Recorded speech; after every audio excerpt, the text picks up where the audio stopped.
Congratulations, Sir Richard Hinola, for 1 decade.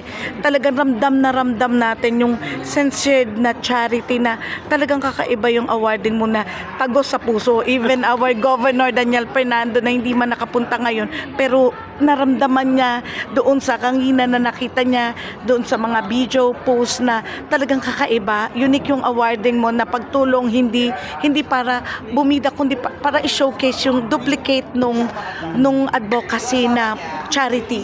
Ano po yung masasabi nyo for another 1 decades na itong success ng different awarding mula sa huwaran, outstanding na kumbaga kayo po yung talagang hindi lang yung being award siguro, and also po masasabi natin na kumbaga sa artista kayo yung mga start builder ng lahat ng career, lahat ng profession, wala kayong dinidiscriminate na nakikita nyo yung value.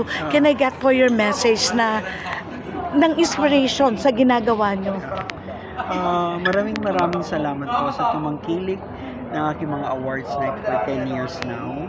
The main reason why I did this because para sa mga taong nagbigay ng inspirasyon, mga Pinoy here and abroad, na in their own little way nakapag-influence sila ng kapwa Pilipino. Importante naman po talaga ang pagiging kind, because you will never go wrong with kindness.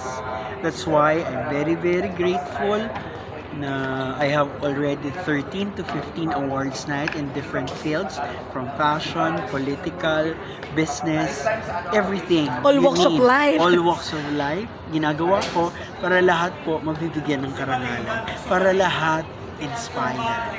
Yeah. Thank you so much, Sir Richard, and again, congratulations. Sige po. Thank you.